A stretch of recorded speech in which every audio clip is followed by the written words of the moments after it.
On behalf of the General Assembly, I have the honor to welcome to the United Nations His Excellency Nicolas Maduro, President of the Bolivarian Republic of Venezuela, and invite him to address the Assembly.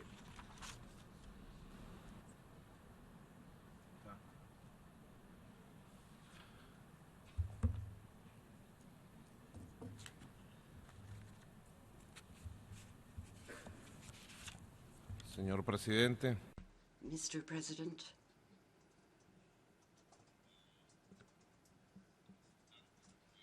distinguished representatives of governments of the United Nations, this year, 2015,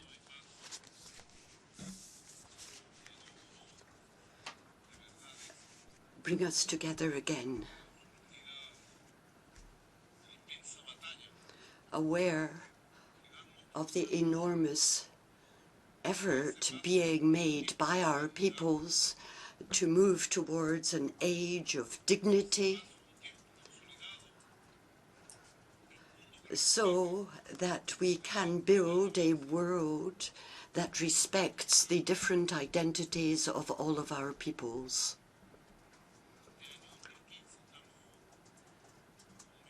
This year, 2015, is a year in which in Venezuela we celebrate 200 years of a letter from our Libertador, Simón Bolívar. He wrote a letter called the Letter from Jamaica. He wrote it in Kingston 200 years ago. That was a time when the liberation forces had risen from the depths of history after hundreds of years of colonial domination of our land, which today is Latin America, today is the Caribbean. As I say, those liberating forces rose up, and Simón Bolívar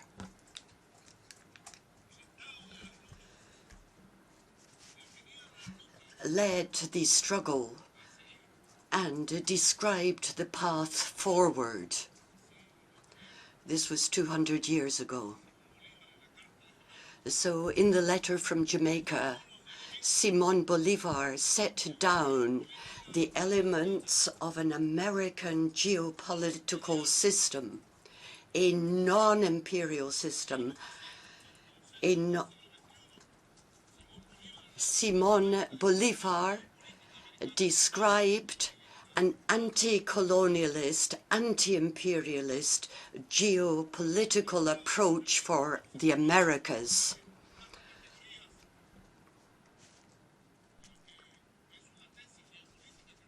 And this is an approach which 200 years later we support to establish a proper balance in the world. A balanced world, a world where justice prevails, where peace is enjoyed by all.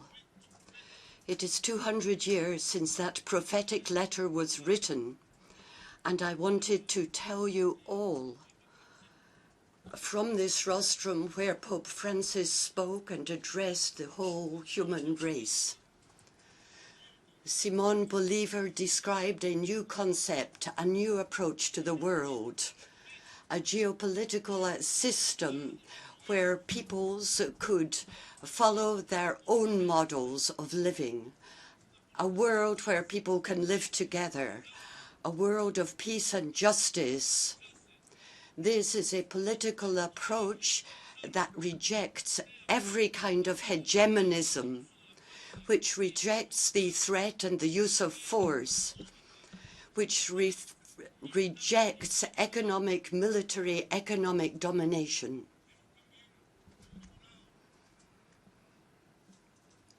And this year, we are also marking the 70th anniversary of the founding of the United Nations. And these 70 years have passed as in a flash. 70 years while we searched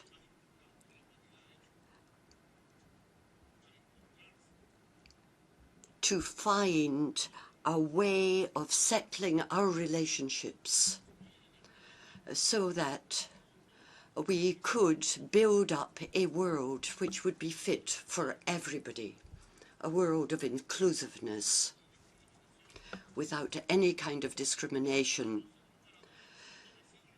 70 years of the United Nations system. This is indeed a victory for the human race. In 1945, 75 years ago, the Charter of the United Nations was elaborated after the end of that tragedy, the Second World War. And with their memories still fresh, full of the horrors of the Second World War, which led to the death of so many, the United Nations came together to write their charter. This charter which set forth their dreams for the future, the Charter of the United Nations, and it is still valid today. And we, the peoples of the United Nations, are resolved to save future generations from the scourge of war. We,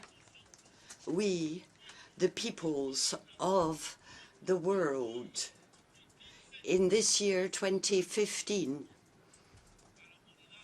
want to save succeeding generations from the scourge of war, from the horrors of extreme poverty and hunger, and all the horrors which we have experienced in the past. 70 years. It was a bipolar world for much of that time.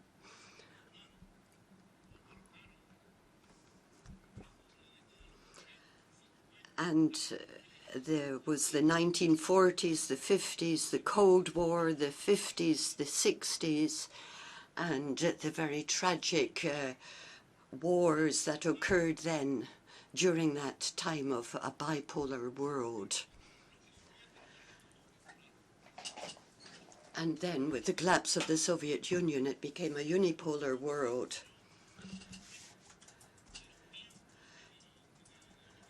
It was supposed to be a time when ideologies came to an end. The 1990s, when there was only one way of thinking, there was only one model, namely neoliberalism.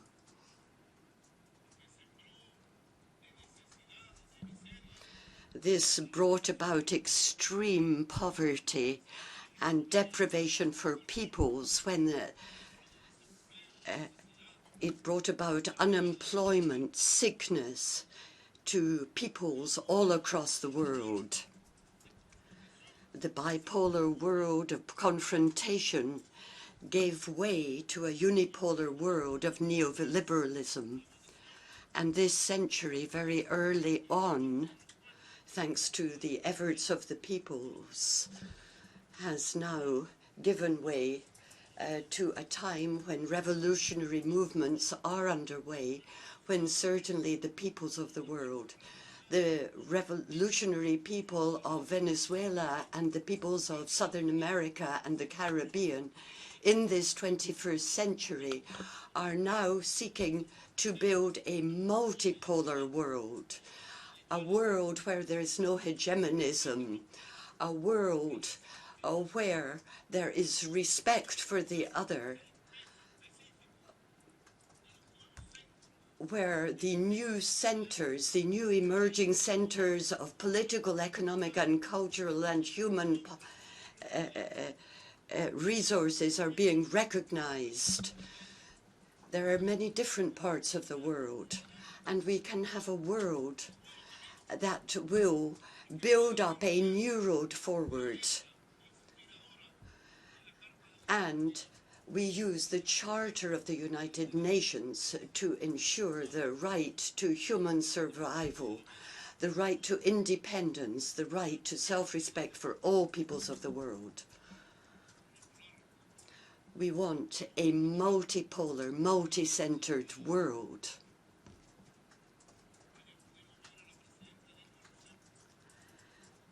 The other day, we heard our sister from Brazil, our brother from the United States. We saw President Vladimir Putin speak as one of the most important leaders of the world today. We heard President Xi of China. We heard Evo Morales, Rafael Correa, the President of Argentina. We have been hearing discussion of all the topics and the themes that are here and up for debate at the United Nations. We have heard about war and peace. I don't think that in this chamber anybody would say a single word in support of the unjust wars that have destroyed the peoples of Africa, Asia, and the Middle East. In Venezuela, we have sought to make our voice heard. We have recognized the tragic mistakes that have been made, that were made in invading and bombing countries and peoples, brotherly peoples in the world. The 4 wars that have been waged destroyed important countries here. The war in Afghanistan, we have to ask ourselves about it. Did it bring peace? Did it bring a situation of stability to the people of Afghanistan? No, it brought destruction, devastation, and terrorism. The war in Iraq, woven in a fabric of lies, and the only idea behind that war was oil. And now, 12 years later, can we say, what can we say about Iraq? Is Iraq living in peace? Rather, it has been devastated. To those that waged the war of Iraq, this led once again to a collapse of the international political system. And then there was the war in Libya. If you listen to what Hugo Chavez said here in this very chamber, when he spoke about the lies being spoken, when he condemned the bombing of Libya, above and beyond any political differences. If you look at the political system in Libya, well, you can say that in this world, no one has a right to judge and undermine the political regime which has been decided upon by another country. Nobody has the right to do that.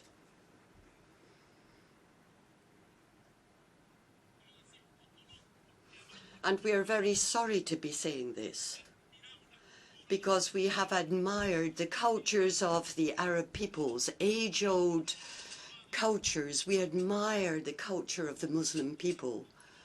And it is indeed with a great feeling of sadness that we say today what was done in Libya was a crime. It was a country that was stable, that provided support to countries in Africa. It founded the African Union.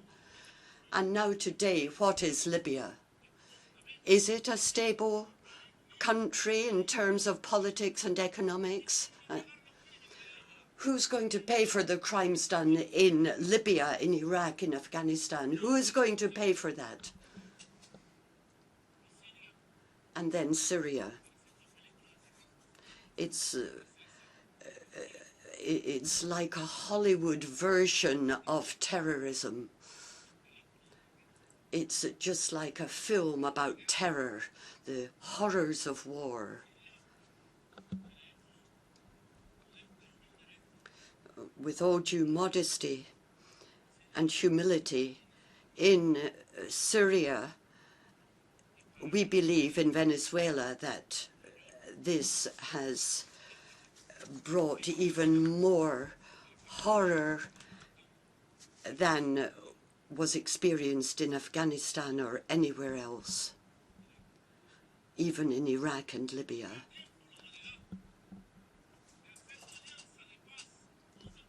Are people ready to build a new alliance of peace today? This was a point was made by President Putin. Are we ready to make a new alliance for peace? And the non-permanent members would like to make a proposal so that we can discuss and how we can help and protect the people of Syria.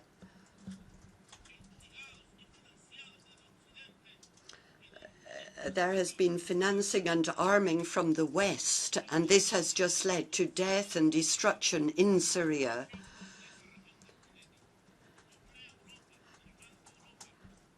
And the people in Europe, there is a humanitarian tragedy. And now Europe feels that the tragedy is going to affect them. But the United Nations must react. The United Nations must take some action in response to the absolute horror and tragedy that is occurring in Syria. The strategic failure of these 4 wars relates to what is being done in the Security Council, the inability of the United Nations to act. There has been intervention to create war, to sow terror, to sow death and devastation among peoples. And these people are then presented as somehow being undesirable or hostile or just the enemy.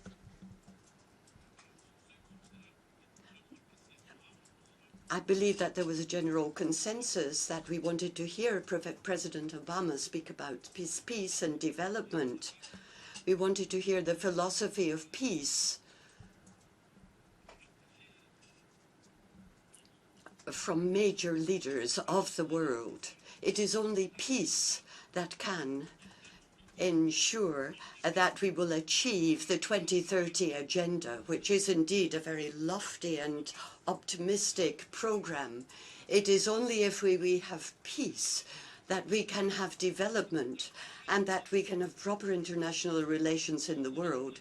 We can do this through the United Nations. In Latin America, we have been developing new regimes, and we have some good news to report from our region, I have to say, from Latin America and the Caribbean. In the years that have passed, Latin America has refound its own path to dignity and to the future.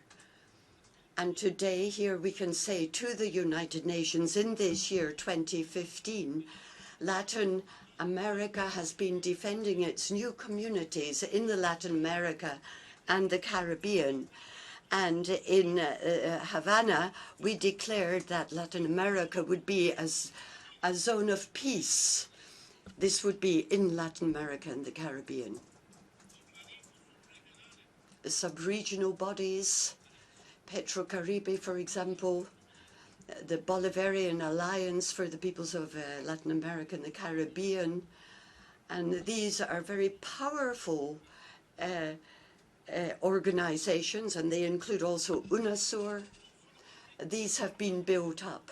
We just have one problem remaining in Colombia, the internal dissension there. And from this rostrum, on behalf of the Bolivarian Republic of Venezuela, we want to pay tribute to Colombia for the steps taken by President Manuel Santos to get a definitive peace agreement with FARC, with the guerrillas movement there.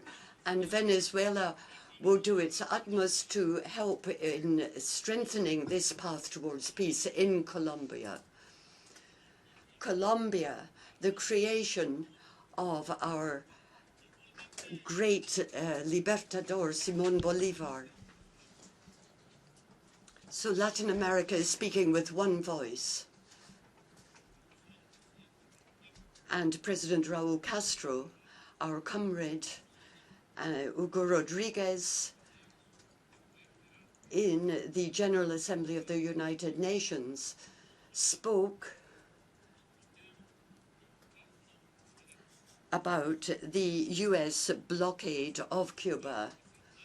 Steps have been taken this year, 2015, to regularize and normalize the relations between the government of President Barack Obama and the country of President Raúl Castro, and the United States and Cuba.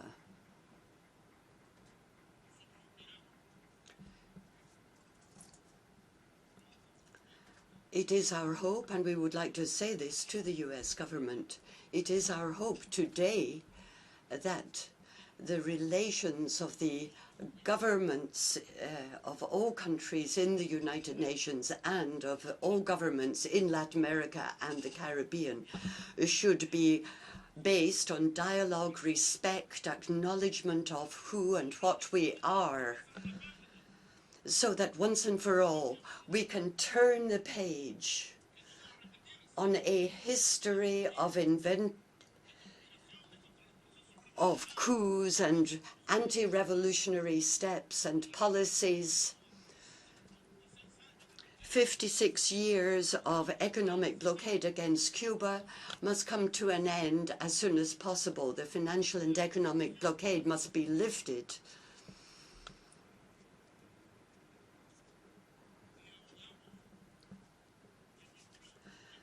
We would call on the United States of America,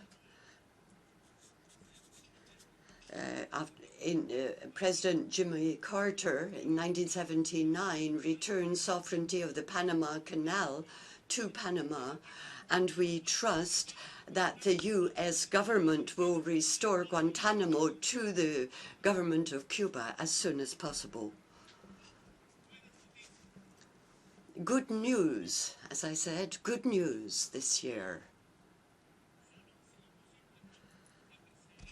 And the good news is possible only because of the persevering spirit of the Cuban people, because of their pride in their identity and their country over all these years of struggle. And this has been possible also because of the courage of President Barack Obama, who was bold enough to develop a new policy vis-à-vis Cuba.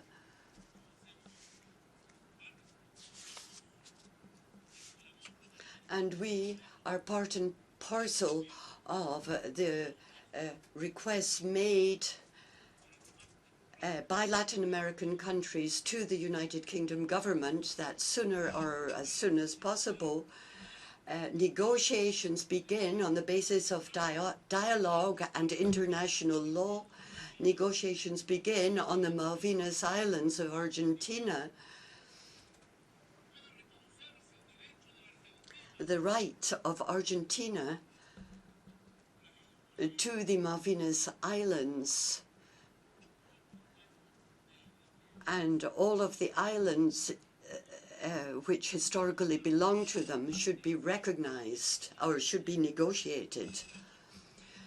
This is a request from the Latin American Caribbean countries, the non-aligned countries, the 77.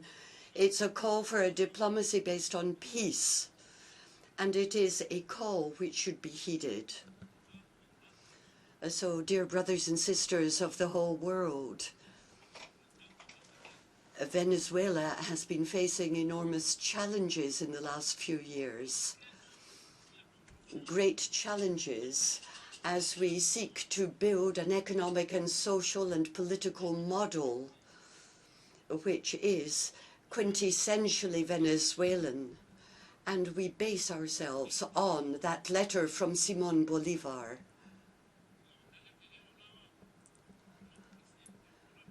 And Evo Morales has also spoken about the struggle. We have chosen the human way, and the Pope Francis, who is a true humanist, has spoken. Venezuela wishes to build a new society, a socialist society. A socialist revolution in the 21st century, a socialist revolution alongside our colleagues who have called for independence in the historic lines of Comandante Fidel Castro and Raúl Castro in Cuba. Our people have waged a great struggle.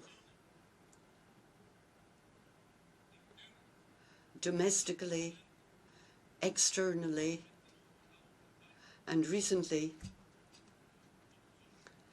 we faced difficult attacks,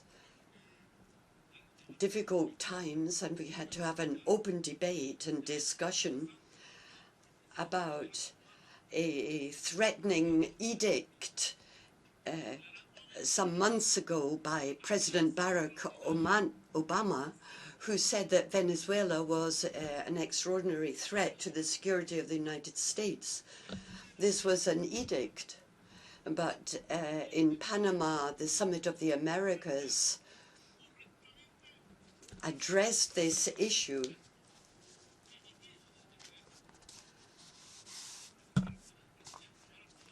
The statement recognized that Venezuela was a country of peace and was not a threat to the United States, stating that was a positive thing, but it was not quite enough. The decree of 9 March 2015 must be withdrawn, must be annulled, because it is really a threat to our country.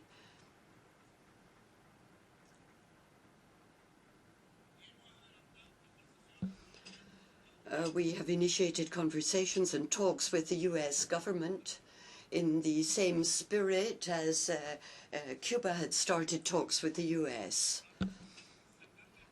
with the hope that we would be able to lift this Damocles sword from where it is now hanging above the head of the Venezuelan people.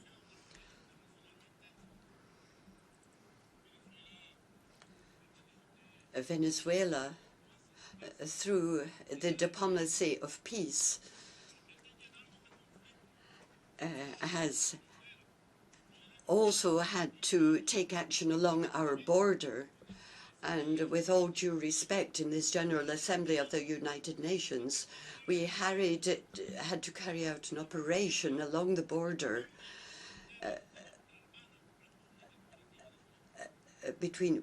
along our borders with Colombia and Guyana.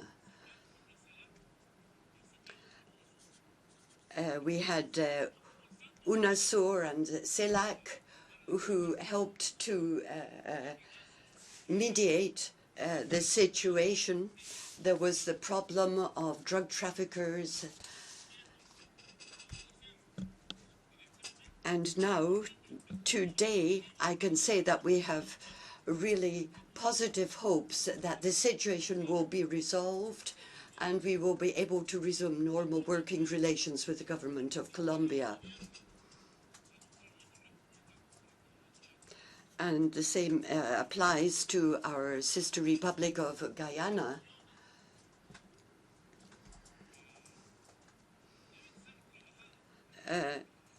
Some issues arose there which will have to be resolved. And I appreciate that Ban Ki-moon responded to the request from Venezuela. And last Sunday, the day of the red moon, the eclipse, the lunar eclipse. And on that very day of the lunar eclipse, we met with the representatives of Guyana, and I have to say that the diplomacy of peace did prevail, and we were able to take a positive decision and resolve the issue. So the Bolivarian Republic of Venezuela continues to have to deal with difficult challenges, but we approach all of these issues with the diplomacy of peace. And through dialogue and communication, we are trying to avert threats to our people. We have elections upcoming this year for our parliament. In 15 years of revolution, this will be the 20th election, the 20th. 19 previous elections have returned the forces of independent revolution.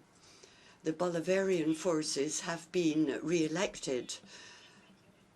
We had 18 victories under Hugo Chavez in the elections.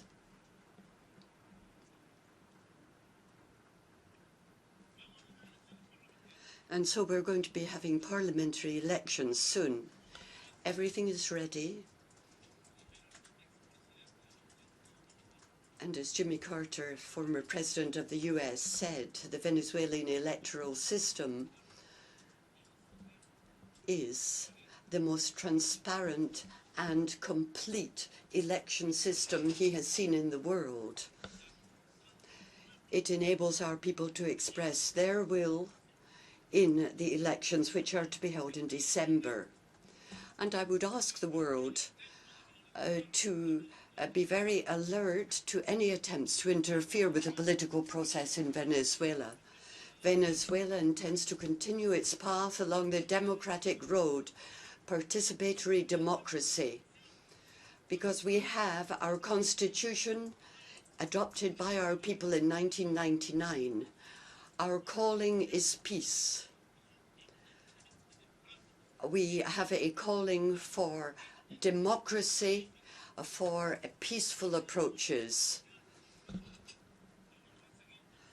We will continue strengthening our system for independence, for dignity, which is what we hold dear in the Bolivarian Republic of Venezuela.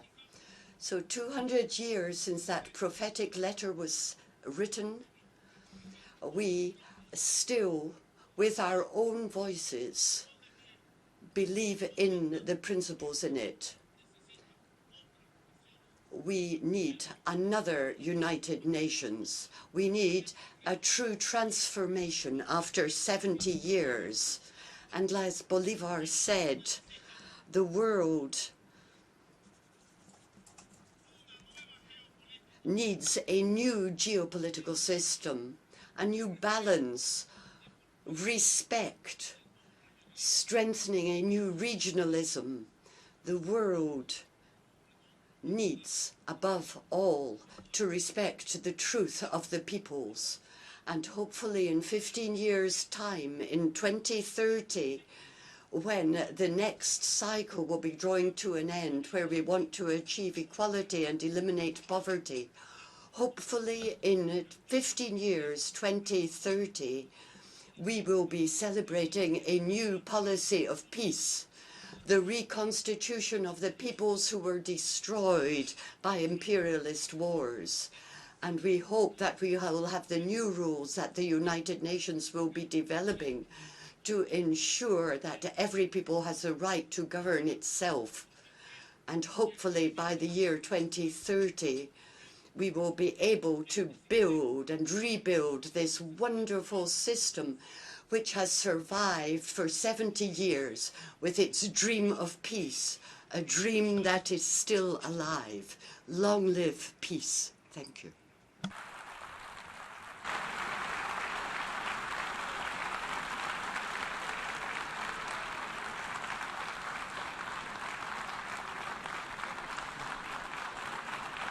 باسم الجمعية العامة أود أن أشكر رئيس. On behalf of the General Assembly, I would like to thank the President of the Bolivarian Republic of Venezuela for his statement.